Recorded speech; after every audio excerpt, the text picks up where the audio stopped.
Política econômica nos anos de 1890. Esse vai ser o assunto do vídeo de hoje. Já comecei bem aqui, que eu tô meio engripado essa semana. Aliás, eu estou engripado essa semana. E como eu não edito esses vídeos, eu preciso gravar eles, estou gravando mesmo assim. Com dificuldade até para respirar aqui. Então, vamos lá. Política econômica dos anos de 1890.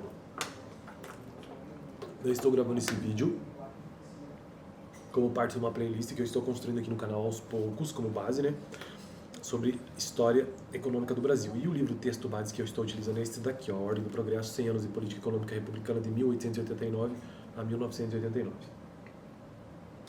Caso você tenha interesse, tem um link na descrição dele. E nós já tratamos sobre diversos assuntos aqui, quer dizer, diversos não, porque nós estamos bem no início desse livro, é um livro difícil, hein, bastante denso.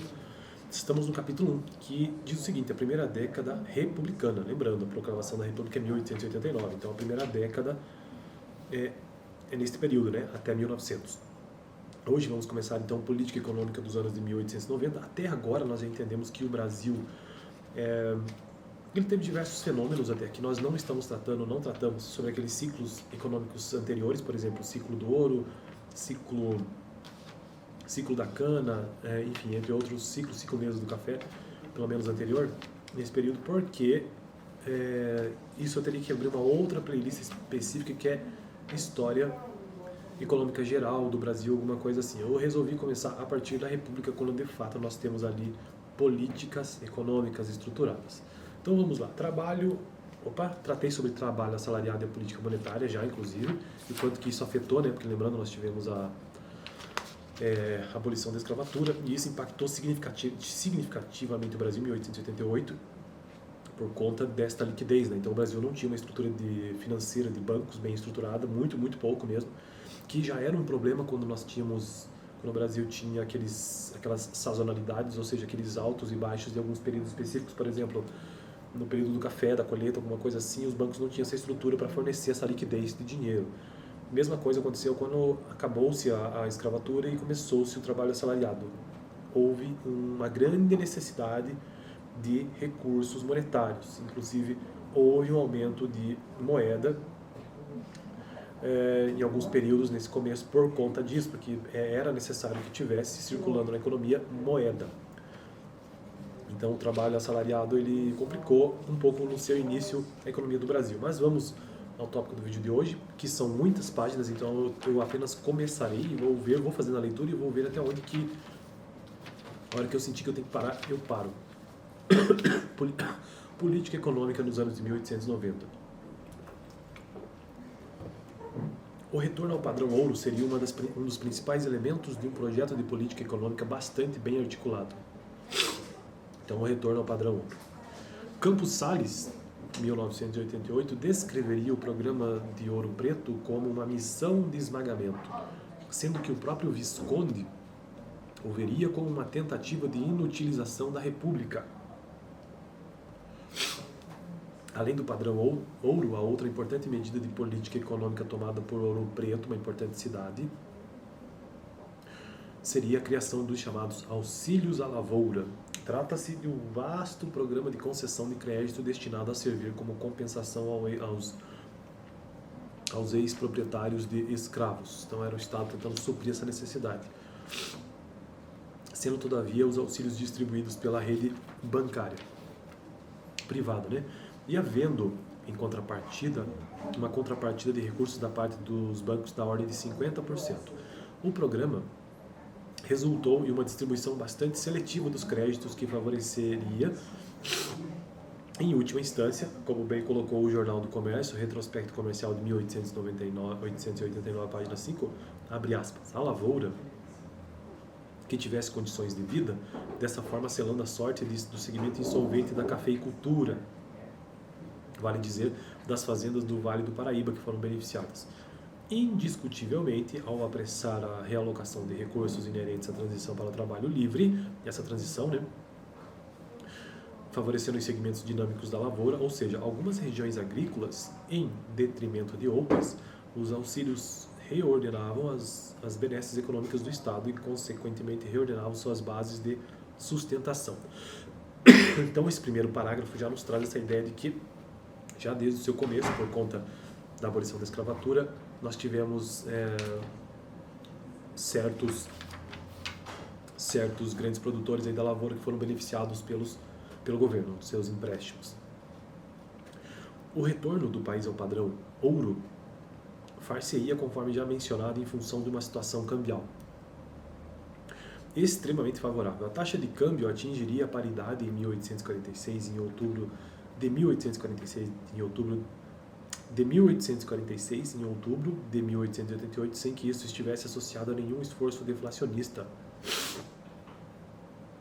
Ouro Preto faria publicar, em junho de 1889, um novo regulamento para a lei bancária de 1888 e patrocinaria a incorporação do Banco Nacional do Brasil, BND, formado a partir de uma associação entre o Banco Internacional, de propriedade do Visconde, depois Conde de Figueiredo, um dos lendários financistas do encilhamento, e do Banque de Paris et des Pays Basques, um dos mais ativos banks de la Fleurs desses anos.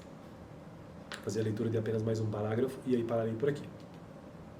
O capital do novo estabelecimento seria de 90 mil contos e a emissão autorizada poderia atingir o triplo deste valor. Como o Banco Nacional do Brasil se comprometeria a retirar de circulação dentro de 5 anos todo o papel moeda do Tesouro em circulação, cujo total atingia 188 mil contos, haveria um significativo aumento nas ofertas de moeda caso, evidentemente, o Banco Nacional do Brasil viesse a complementar suas missões. Lembrando, esse Banco Nacional do Brasil era formado por capital estrangeiro também. Essa nova emissão seria conversível à paridade de 1846, exceto, segundo previsto no contrato de resgate de papel moeda do Tesouro, em caso de guerra, revolução, crise política ou financeira, em que o governo providenciaria quanto ao troco como fosse mais conveniente. Este seria, aliás, exatamente o caso de 15 de novembro, pois nessa ocasião o Banco Nacional do Brasil não estava ainda na plenitude de suas forças. Está se referindo aqui à proclamação da República, de 1889, 15 de novembro. Já havia cerca de 17 mil contos de notas conversíveis em circulação, mas apenas uma pequena parte do capital e de seu fundo metálico havia se constituído, cerca de 27 mil contos. Os próprios sócios franceses do Banco Nacional do Brasil, hesitariam em apoiar o Banco Nacional do Brasil neste momento de incerteza. O Tesouro, de início, fez gestões junto ao Banco do Brasil, que é o BB, já existia, desde a época de Dom João, para sustentar a taxa de câmbio, mas a tarefa se revelou impossível. O Banco Nacional do Brasil solicitou o curso forçado conforme previsto no contrato. Mas Rui Barbosa não só recusaria, como fixaria em 3 meses o prazo para que o Banco Nacional do Brasil completasse as suas emissões sob pena de perda de concessão da faculdade emissora. Era o fim da emissão conversível, e com isso, ao final de 1889, o saldo das tentativas de reforma, a expansão monetária era praticamente nulo, então a expansão monetária. Se já em 1887 se falava em oferta de moeda insuficiente e em possibilidade de crise, em fins de 1889, a necessidade de novas emissões era exaltada em tons dramáticos. Veja que interessante, a gente não consegue imaginar o que é isso, mas é estranho imaginar que existia essa questão de que não existe moeda no mercado, insuficiência, e era o que estava acontecendo aqui. Mas isso mudou, Em fins de 1889, a necessidade de novas emissões era exaltada em tons dramáticos, ou seja, expansão monetária. Abre aspas. Um vasto afluxo de empresas e transações, dizia Rui Barbosa, em 1891, que a revolução surpreendera corria um risco de esboroar-se em vasta catástrofe, assinalando como o mais funesto craque as iniciações da República. Bom, eu vou parar por aqui, porque temos vários textos ainda sobre o primeiro-ministro e tudo mais. Rui Barbosa como primeiro-ministro da Fazenda da República, E vamos continuar construindo essa playlist com esse texto um pouco mais difícil, de A Ordem do Progresso. Mas como ele é um texto base, não tem problema. Fico por aqui, caso você tenha interesse, dá uma olhada no vídeo passado, onde eu concluí as ideias sobre trabalho, assalariado e a política monetária. Quais foram essas que houve de relação entre isso nos primeiros anos da República. Eu fico por aqui, até sexta-feira que vem. Toda sexta um vídeo de História Econômica do Brasil, da República para cá. Valeu!